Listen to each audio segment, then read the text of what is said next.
আমাদের খাদ্য হজমের জন্য এই দুইটি অর্গান অত্যন্ত গুরুত্বপূর্ণ। এটির নাম লিভার এবং এটি হলো প্যানক্রিয়াস। লিভার তো এই যে এখানে থাকে পেটের একটু ডান দিকে, অন্যদিকে প্যানক্রিয়াস এই যে স্টোমাক বা পাকস্থলীর নিচে থাকে, এই যে এটির নাম প্যানক্রিয়াস। এই দুইটি অর্গান থেকে, যেমন লিভার থেকে বাইল এবং প্যানক্রিয়াস থেকে প্যানক্রিয়াটিক জুস এক জায়গায় ছেড়ে দেয়। চলুন আমরা সেটিকে দেখব।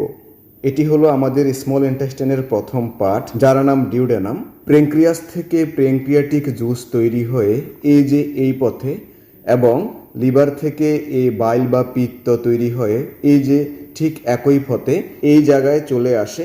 এর নাম হেপাটোপ্যানক্রিয়াটিক অ্যাম্পুলা বা অ্যাম্পুলা অফ ভাটার। সাধারণত প্রতিদিন গড়ে 2.5 লিটার প্যানক্রিয়াটিক জুস তৈরি হয়, যার মধ্যে থাকে ট্রেপসিন, কাইমোট্রেপসিন, অ্যামাইলেজ এবং লাইপেজ।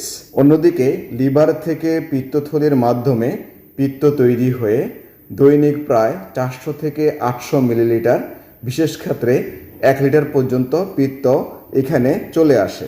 এই বাইল বা পিত্ত এবং প্যানক্রিয়াটিক জুস এই পাশ দিয়ে খাবার আসার সময় খাদ্যর সাথে মিশ্রিত হয়ে বিভিন্ন খাদ্যদ্রব্য হজম করতে সাহায্য করে।